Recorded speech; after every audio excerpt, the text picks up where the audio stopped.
দমকল স্পোর্টিং ক্লাবের উদ্যোগে দমকল জনকল্যাণ ফুটবল মাঠে অনুষ্ঠিত ৮ দলীয় ফুটবল টুর্নামেন্টের শুভ উদ্বোধন করলেন দমকলের পৌর প্রশাসক ও বিধায়ক জাফিকুল ইসলাম। তিনি অনুষ্ঠানে অংশগ্রহণ করে খেলাধুলার মাধ্যমে যুব সমাজের শারীরিক এবং মানসিক উন্নতির উপর গুরুত্ব আরোপ করেন। এছাড়াও তিনি তরুণদের মধ্যে সুস্থ প্রতিযোগিতা এবং একতা গড়ে তোলার জন্য এই ধরনের টুর্নামেন্টের গুরুত্ব তুলে ধরেন। বিধায়ক জাফিকুল ইসলামের উপস্থিতিতে উদ্বোধন হওয়া এই ফুটবল টুর্নামেন্টে এলাকার বিভিন্ন দল অংশগ্রহণ করছে এবং তা স্থানীয় জনগণের মাঝে উৎসাহ উদ্দীপনা সৃষ্টি করেছে। দমকল জনকল্যাণ ফুটবল মাঠে ৮ দলীয় ফুটবল টুর্নামেন্টের উদ্বোধনে উপস্থিত ছিলেন দমকল থানার আইসি পার্থসারথী মজুমদার সহ ডাক্তার আতিকুর রহমান, মুর্শিদাবাদ জেলা পরিষদ সদস্য হাজিকুল ইসলাম, এছাড়াও আল হাজ কামরুজ্জামান মন্ডল ও দমকল স্পোর্টিং ক্লাবের সকল সদস্য সহ দমকলের বিশিষ্ট জনেরা। আপনারা দেখছেন নজরে মুর্শিদাবাদ। আজকে উদ্বোধনী খেলা ছিল। আজকে বেলডাঙ্গা কোচিং ক্যাম্পাস আর দমকল টাউন ক্লাব দুই দলের মধ্যে উদ্বোধনী খেলা হলো। দর্শক ভালোই উপভোগ করেছে মনে হলো, কিন্তু অ্যাকচুয়াল কি বলবো, সত্যি কথা বলতে গিয়ে আমাদের এই যে মাঠের যে অবস্থা, মানে খুব কষ্ট করে ৩-৪ দিন ধরে নাগালে লেবার লাগিয়ে আমরা নিজেরা পরিশ্রম করে মাঠটাকে মোটামুটি একটা খেলার উপযুক্ত করে তুলেছি আমার মনে হচ্ছে। কিন্তু ঘাস নেই, এখানে গাড়ি ঘোড়া ঢোকে, আর মাঠের ওই যে স্কুলের কোনায় যে জায়গাটা আছে ওই জায়গাটা দীর্ঘদিন ধরে দমকলবাসী হিসেবে সবাই জানে যে ওটা খেলার মাঠের মধ্যে ছিল, কিন্তু অন্যায়ভাবে দখল করে আছে, বলতে গেলে গালিগালাজ করে। অ্যাকচুয়ালি ওই জন্য মাঠটাকে ছোট করে 9 সাইড করতে আমরা বাধ্য হয়েছি।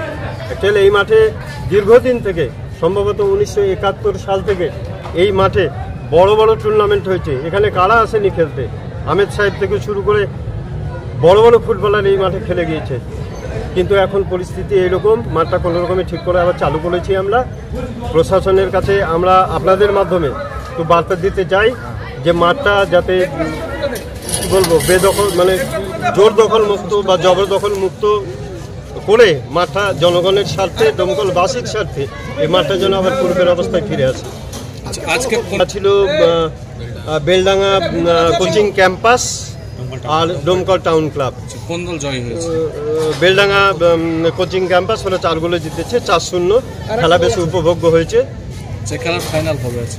খেলার ফাইনাল আগামী 21 তারিখে মঙ্গলবার দিন ফাইনাল খেলা হবে। তো দর্শক নিয়ে আমি বলবো, দর্শক মোটামুটি এক্সপেকটেশন অনুযায়ী ঠিকই আছে। এটা দমকলের অ্যাকচুয়াল, এটা তো দমকলের প্রাণকেন্দ্র।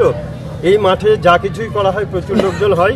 আজকেও প্রচার হয়তো অতটা হয়নি, আমাদের মিডিয়ার মাধ্যমে, ইলেকট্রনিক মিডিয়ার মাধ্যমে যে প্রচার হয়েছে, একদিন মাইকিং করেছিলাম, কাল থেকে আবার মাইকিং করব। আমরা আশা করছি যে আপনাদের মধ্যে এই মাধ্যমে এই টুর্নামেন্টের প্রচার পাক এবং প্রচুর দর্শক এসে উপভোগ করবে। নাম পরিচয়? আপনার পরিচয়? আমি দেবাংশু সরকার, দমকল স্পোর্টিং ক্লাবের সেক্রেটারি। ধন্যবাদ। দমকল স্পোর্টিং ক্লাবের পরিচালনায় ৮ দলীয় ফুটবল টুর্নামেন্টের উদ্বোধন হলো।